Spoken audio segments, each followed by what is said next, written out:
Hey everybody, I'm here with MANvsGAME. I'm not even going to tell you his real name. You know what's interesting? I'm learning so much today. This guy is so well known as a broadcaster. Anybody that knows anything about gaming knows who this guy is. He's like the Al Michaels to us older guys.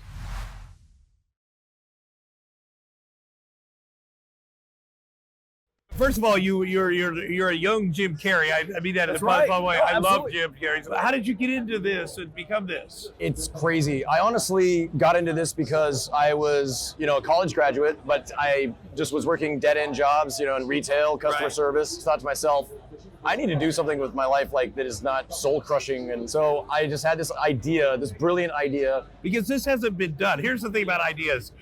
Nobody thought, there are going to be people watching people gaming, thousands and thousands and thousands and thousands of people, and we needed someone to broadcast that. I mean, it's like creating a whole new idea. I know, exactly. Well, see, and I thought it was my idea. I was like, it's going to be like a serial, and I'll try to beat games, like Man-vs.Game. That's, Right. You got to conquer the games. Right. And then I thought, I'll make money doing that. That was my business model. Right. I was like, somehow money will come to me. Find something you love and then figure out a way to get paid to do it. That's the dream. That's the real dream. And then I went on the internet to get this dream started, and I saw that there was already thousands of people doing that. Which happens. It does, yes. But I got in there kind of on the ground floor when Twitch, the website I stream on. I love Twitch. Yeah. And it basically just kind of went from there. I just slowly grew my audience. And what's funny is I do get the Jim Carrey comment quite a lot. Yeah, that's a huge compliment. It is. I was actually heavily influenced by that guy. Yeah, I love Jim Carrey. Alrighty then.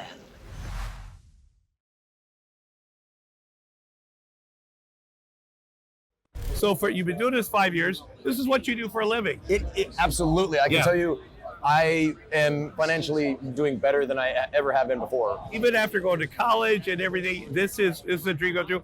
People, it must be weird that people around the world, in places you've probably never even been, know who you are. They do, and that's part of I try to keep that in mind. When I first started, I only considered that I was making my broadcast for a younger, probably mostly geeky audience, but it really is a worldwide phenomenon. I know I have tons of fans in Ireland, even in Japan. I get people from Japan coming into my chat room.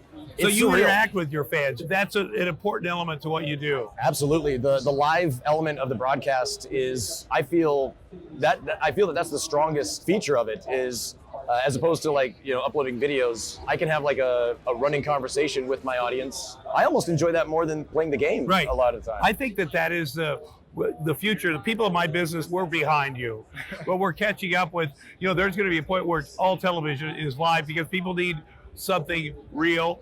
I don't think it'll ever be as intimate as what you and your audience have, which is unfortunate because it's amazing.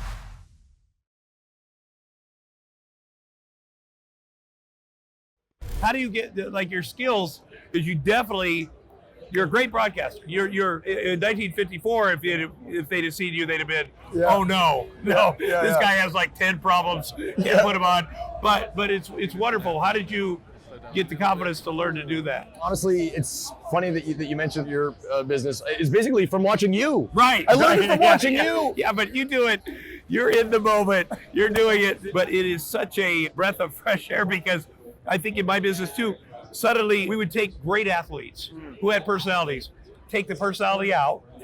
Then we have a certain thing, they go to a certain broadcast, same with actors. You ever interview an actor, you got to do a certain thing. But to see someone who is loves what they're doing, loves what they're talking about, and doesn't mind communicating with the fans, that's a big deal. It really is. Maybe that's why it's gone so well. I love gaming, and I love really being on the internet too is very important for me because I can basically talk about whatever I want. There's no censorship there. Is there a producer sitting with you in your ear talking or anything like that? Not at all. No. Okay. I'm kind of a control freak. Right. So I have to be my own director, my own the star of the show and everything.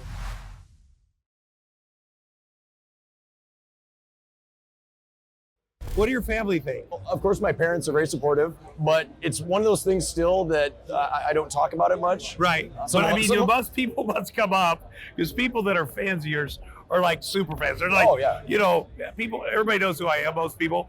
But then there's people that are to see you, and like it must be interesting for your family. Yeah, and they, I have like some uncles that are just like, Yeah, of course. I can't believe people pay you for this. Yeah. So get a real job. Yeah. So I get that from my family. And, Right. of course, there's people out there in the world who still, talk about getting a real job. Right. But to those people, I say, I work very hard at what I do. Yes. And so it's, Yes. You're very, very good at it. I worked at a meatpacking plant for 3 years, Really? and I got fired. I got arrested for public nudity at an old folks home, streaking. And my grandmother said, that was the best job you will ever have. And she meant it. She loved me. Yeah. But she meant it even after I was in show business. Really? She was like, yeah, but at Hormel, they had benefits. It was a guarantee. You know how families are. They Yeah, worry. Exactly. Well, they need that security. Right. But because, that is something about this industry. I used to worry about the bubble popping. It's like, this is a fad, it's going to go. But with each year, that kind of fades a little bit. But again, financially, I'm doing well. I'm putting stuff away. Right. But you also, at a certain point, you got to go, no matter what happens, look what I did already. Exactly. Instead of, I get the idea of being in a panic every day. Oh no, what about tomorrow? Right. Okay, it's great right now, but so then you don't enjoy right now.